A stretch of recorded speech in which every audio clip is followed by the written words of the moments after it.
मालिनी की पलकों पर भारीपन था। उसकी आंखें धीरे धीरे खुलीं तो सूरज की किरणें तेजी से उसकी पुतलियों में समाने लगीं। कुछ पल के लिए उसे कुछ समझ नहीं आया। कहाँ थी? क्या हुआ था? अर्जुन कहाँ था? वह धीरे धीरे उठी। उसके शरीर में थकावट भर गई थी। हल्का सा सिर घुमाया तो देखा चारों तरफ घना जंगल था। विशाल वृक्षों के झुरमुट, जंगली बेलें और पत्तों की सरसराहट के अलावा कुछ भी सुनाई नहीं दे रहा था। उसने अपने गीले कपड़ों को निचोड़ते हुए पानी की तलाश में चलना शुरू किया। जंगल घना होता जा रहा था। हर तरफ अजीब अजीब आवाजें आ रही थी। कोई पक्षी चीख रहा था। चलते चलते उसकी नजर एक झोपड़ी पर पड़ी। छोटी, बांस और पत्तों से बनी हुई। सामने एक जलता हुआ अलाव था और वहां एक आदमी बैठा था।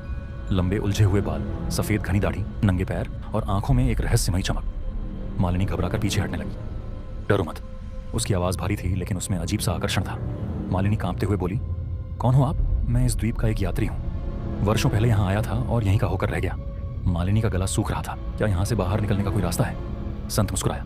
जो यहाँ आता है वो जल्दी वापस नहीं जाता। ये सुनकर मालिनी के चेहरे पर डर की एक परछाई दौड़ गई। संत ने उसे पानी दिया, फिर कुछ जंगली फल। भूख और प्यास से तड़प रही मालिनी ने बिना सोचे समझे सब खा लिया।